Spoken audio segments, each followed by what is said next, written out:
Agora, a afasia sensitiva. Então, ele perde a capacidade de compreensão. Se ele perde a capacidade de compreensão, nós temos aqui, inicialmente, a chamada afasia de Wernicke. A afasia de Wernicke é lá naquela área, no giro temporal superior, mais posterior que eu comentei com vocês, a área de compreensão da linguagem. Ora, bolas, pessoal, se a lesão foi ali, o paciente não tem a capacidade de quê? De compreender. Então, de antemão, você já coloca aqui, ó, não, o paciente não compreende, ponto. Agora, esse paciente que não compreende, a área motora dele tá boa, não tá? Tá boa. Então, ele tem fluência. Ele tem fluência. Mas olha que bacana. A Wernicke, a afasia de Wernicke, o paciente tem fluência, fala, mas ele não compreende o que é dito e ele também não repete. Não repete. Ele fala, ele tem fluência, mas não fala nada com nada. Então, porque ele não compreende o que é solicitado, ele não compreende o que é falado com ele. E ele também não é capaz de repetir. Ele não compreende, então ele não repete. Beleza?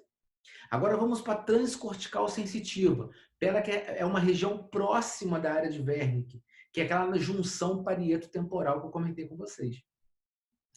E na transcortical sensitiva, qual é a diferença? Mais uma vez, pessoal, na transcortical sensitiva, qual é a diferença? É a repetição. Olha que legal. Se na motora, a diferença da Broca para a transcortical motora, a diferença foi repetição, na Wernicke para a transcortical sensitiva, a diferença é aonde? Na repetição também. Porque agora, Wernicke ele não compreende, mas ele tem fluência. E ele não repete. Se você pega a transcortical sensitiva, ela tem fluência. O paciente tem fluência como Wernicke. O paciente não compreende como Wernicke. Mas a diferença é que agora a transcortical sensitiva, o nosso paciente repete. Tem a capacidade de repetição. Então lembre, a diferença de Broca para transcortical motora e de Wernicke para transcortical sensitiva está justamente na capacidade do paciente repetir. Você entende agora a importância de você avaliar isso no seu paciente? Avaliar a capacidade que ele tem de repetir? Isso tem que fazer parte da sua avaliação das afasias, dentre outros pilares, né? E por fim, pessoal, como eu comentei com vocês que a global não tem nada, porque a global pega Broca e Wernicke. Então, o paciente não tem nada.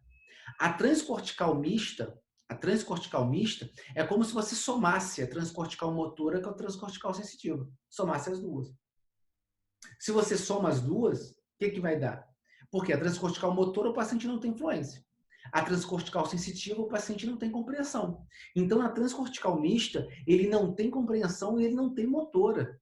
Mas o que tem a transcortical? Falou em transcortical, o que o paciente tem? Repetição. E aí fica fácil de você diferenciar, por exemplo, uma afasia global de uma afasia transcortical mista.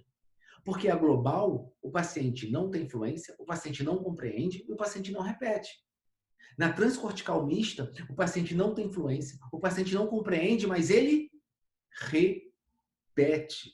Olha que bacana isso, somente com esse vínculo mental aí desses principais tipos de afasia, você já começa a ter um outro olhar, uma outra visão sobre essa condição. E por último, pessoal, para finalizar o nosso bate-papo, eu quero trazer para vocês a afasia de condução. Como o próprio nome diz, condução, ou seja, uma afasia que, consequência, é uma lesão de uma via de condução. E nessa via de condução, a lesão dessa afasia é naquele feixe que comunica a área de Wernicke com a área de Broca.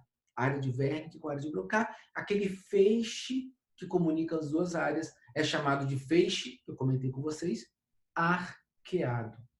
Feixe arqueado. E um comprometimento desse feixe vai levar a uma afasia de condução. Olha que legal. Porque a lesão no feixe arqueado, A área de Wernicke está íntegra? Está íntegra. Então o paciente compreende? Compreende. A área de Broca está íntegra? Está íntegra. O paciente fala? Fala. Então a afasia de condução, o paciente tem fluência? Tem. O paciente tem compreensão? Também tem. Só que na afasia de condução, o problema está aonde? Na repetição. O paciente não repete. Então, dessa forma, pessoal, a gente consegue, de uma forma bem simples, introdutória, avaliar o paciente de uma forma inicial quanto às afasias. Você à beira-leito, lá no futuro, com seus pacientes neurológicos que tiveram um acidente vascular ou tiveram, por exemplo, ou tem, né, um tumor que comprime, que compromete o hemisfério esquerdo e essas áreas de linguagem, você já é capaz, inicialmente, de saber e entender a área que está comprometida e, consequentemente, também avaliar, no primeiro momento, quanto à fluência, quanto à compreensão, quanto à repetição. E, dessa forma, saber diferenciar o que é global, o que é transcortical mista, o que é Broca, o que é transcortical motora, o que é Wernicke, o que é transcortical sensitiva e o que é afasia de condução. A partir do momento que você entende as áreas da linguagem no hemisfério esquerdo. A área de Wernicke, a área de Broca, o feixe arqueado, a junção temporoparietal e a área frontal mesial.